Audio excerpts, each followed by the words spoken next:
Welcome to today's video. Today's video I am going to be covering two important things that I think that you need to be doing before you export your photos in Adobe Lightroom CC Classic. Let me know down below in the comments if you guys want me to teach you how I got this effect of my photo inside of Adobe Lightroom CC Classic.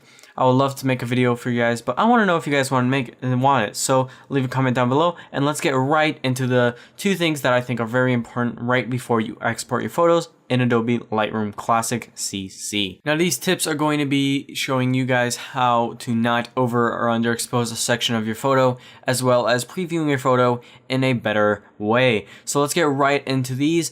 And the first one is making sure you do not clip any of your darks or your highlights. Do not go too overboard.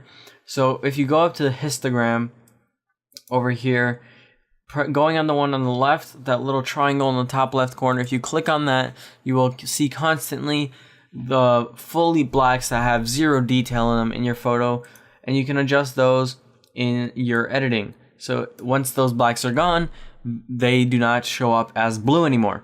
The same thing as reds. If you have a red patch on your photo, it's mostly in skies or something that's really overexposed, you can just bring down that exposure, and then once you bring down your exposure, that red will disappear. Now obviously that's not good, so it's not always important to make sure you do not have that, because sometimes your photo just looks better with that on there.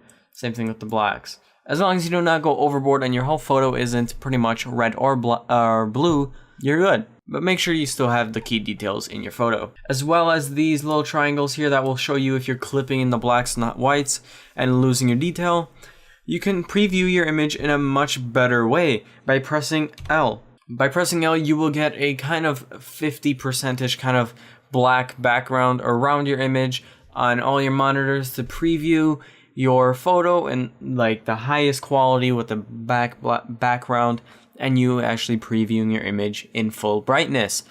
Also, if you do not like this 50, you can just press one more time on the L and you'll only see the image. Everything around your image is going to be black. All your monitors, if you have multiple monitors, they will all be black until you press L one more time and you get back into your normal preview of your photo in Adobe Lightroom Classic CC.